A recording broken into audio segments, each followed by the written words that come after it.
Bismillahirrahmanirrahim. Assalamualaikum warahmatullahi wabarakatuh. Halo teman-teman semua, nama saya Resta Desladina. Teman-teman bisa panggil saya Resta. Nah, di sini saya adalah mahasiswa UIN Sunan Gunung Jati Bandung, jurusan Pendidikan Agama Islam semester 4. Di sini saya akan mempresentasikan tentang tantangan dan masa depan ilmu. Nah, berkaitan dengan tema yang akan saya bawakan kali ini, saya akan memenuhi tugas dari mata kuliah filsafat ilmu. Nah, tadi kan terkait dengan tantangan dan masa depan ilmu. Tantangan dan masa depan ilmu itu menurut John Naisbitt, pada era informasi muncul fenomena mabuk teknologi yang ditandai dengan yang pertama, masyarakat lebih menyukai penyelesaian masalah secara cepat kilat dan instan. Yang kedua, masyarakat takut dan memuja teknologi. Yang ketiga, masyarakat mengaburkan antara yang nyata dan yang semu. Yang keempat yaitu masyarakat menerima kekerasan sebuah hal yang wajar. Yang selanjutnya yaitu masyarakat mencintai teknologi dalam bentuk mainan. Dan yang terakhir, masyarakat menjalani kehidupan yang berjarak dan terenggut. Nah, di sini kita melihat bahwa fenomena mabuk teknologi ini sangat kita rasakan pada saat sekarang ini. Seperti contohnya yaitu masyarakat menerima kekerasan sebuah hal yang wajar. Nah, di sini di lingkungan pendidikan ataupun di lingkungan remaja, remaja-remaja saat ini itu terancam dengan yang namanya kriminalitas di sosial media, atau mungkin seperti kekerasan yang ada di media sosial, seperti hujatan-hujatan netizen, seperti kata-kata yang tidak baik di kolom komentar yang membuat mental health seseorang menjadi drop gitu. Nah, selanjutnya yaitu tantangan yang dihadapi masyarakat dan keilmuan di masa depan. Yang pertama adalah perubahan global, yang dimana akan memuliakan kembali nasib-nasib, memundurkan nasib-nasib para buruh-buruh negara agraris. Yang kedua yaitu pendidikan global, di mana siswa bersikap lokal tetapi pemikiran global. Nah, di sini pendidikan itu dan dalam lingkungannya itu adalah dalam ruang lingkupnya itu ada siswa, guru, dan juga yang lainnya. Nah, di sini saya akan menjelaskan tentang siswa. Nah, siswa itu harus bersikap lokal, ya, maksudnya itu lokal yang dari segi moralnya harus tetap dibudayakan. Sedangkan pemikirannya itu harus bersikap global gitu. Jadi harus bersikap internasional gitu. Jadi tidak terkungkung dengan yang ada di Indonesia saja. Selanjutnya yaitu kesenjangan pemahaman iptek, pendidikan, dan HDI, yang dimana SDM yang kurang memadai dan finansial yang masih sangat rendah. Yang keempat yaitu perubahan tatanan kehidupan sosial dan moral. Yang kelima yaitu kependudukan dan ketenaga kerjaan, yang dimana munculnya pertumbuhan penduduk yang mengakibatkan lahan tempat tinggal kurang dan lapangan pekerjaan yang sulit ditemukan. Yang selanjutnya itu permasalahan lingkungan hidup, yang dimana fenomena pemanasan global telah menjadikan bumi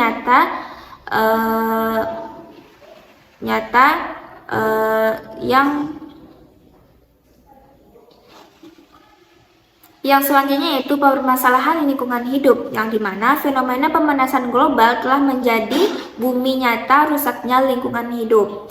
Nah, ditambah punahnya sejumlah flora dan fauna yang langka dari bumi yang mengurangi kekayaan ragam kehidupan. Nah, selanjutnya yaitu peristiwa-peristiwa dan perubahan-perubahan yang dijalankannya. Yang pertama itu perubahan lingkungan hidup. Di sini ada yang pertama jumlah penduduk yang bertambah. Nah, semakin jumlah penduduk bertambah, maka lahan untuk tempat tinggal pun juga akan berkurang, dan juga untuk lapangan pekerjaan juga akan semakin sempit. Dan yang kedua yaitu krisis air bersih, dan selanjutnya itu krisis lahan untuk tempat tinggal, dan selanjutnya itu rusaknya ekosistem ya, karena semakin banyaknya kebutuhan-kebutuhan seperti untuk membuat perabotan rumah tangga yang akhirnya pohon-pohon ditebang di hutan dan sebagainya. Itu salah satu contohnya. Terus juga musnahnya sejumlah organisme-organisme di darat maupun di laut. Selanjutnya itu meningkatnya suhu bumi karena efek rumah kaca. Dan yang terakhir, meningkatnya risiko hujan asam. Nah, selanjutnya itu peristiwa atau perubahan yang akan dijalankan yang selanjutnya adalah degradasi moral, yang dimana mengedepankan prinsip individualis dan kurangnya interaksi sosial.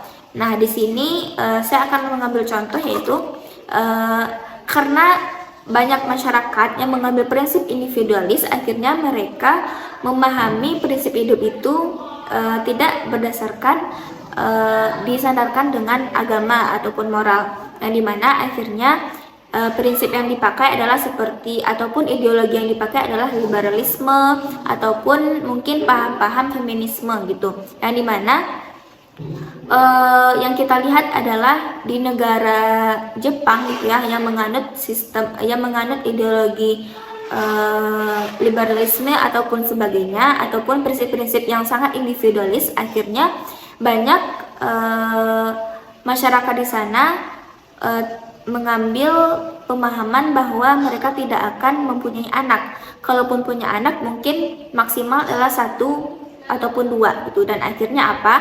Akhirnya tidak ada generasi penerus yang akan menjalankan kehidupan selanjutnya.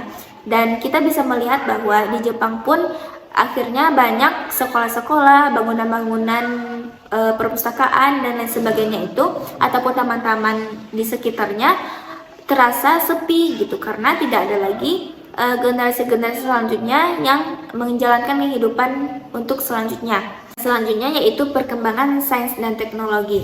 Nah, dengan adanya perkembangan sains dan teknologi, manusia akan dipermudah gitu. Manusia akan lebih berpikir maju gitu. Namun sayangnya dengan adanya perkembangan dan teknologi ini, masyarakat atau manusia harus bisa memilah-milih gitu. Dan akhirnya sains dan teknologi ini memang bisa bermanfaat, bukan akhirnya sebagai ancaman untuk mereka untuk diri mereka sendiri.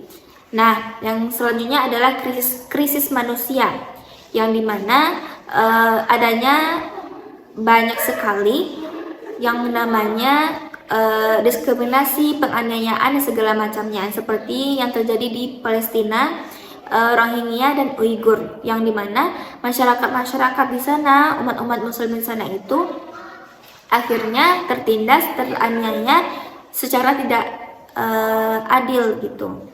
Nah, dan kenapa hal ini terjadi? Karena tidak adanya pemahaman dan prinsip yang diyakininya, yang dimana tadi adalah degradasi moral. Padahal seharusnya prinsip yang dipakai adalah prinsip yang bermoral. Nah, dan juga harus sesuai dengan tuntunan agama. Nah, selanjutnya yaitu hubungan teknologi dengan agama. Nah, dengan banyaknya teknologi, dengan berkembang pesatnya teknologi, akhirnya agama pun juga harus diikut sertakan. Karena apa? Contohnya saya mengambil yaitu dari perkembangan teknologi seperti Shopee gitu ya. Nah, kita kalau misalnya membeli sesuatu barang gitu ya, pasti kalau dalam agama Islam, nah tak akan memperhatikan halal dan haramnya. Di sini dalam Islam menggunakan Shopee Pay Later tidak diperkenankan. Karena apa? Karena ada unsur-unsur yang dilarang dalam Islam dari segi akad maupun dari segi akad jual belinya. Nah, maka dari itu sebagai seorang muslim gitu ya, seorang yang mempunyai agama Islam haruslah memberikan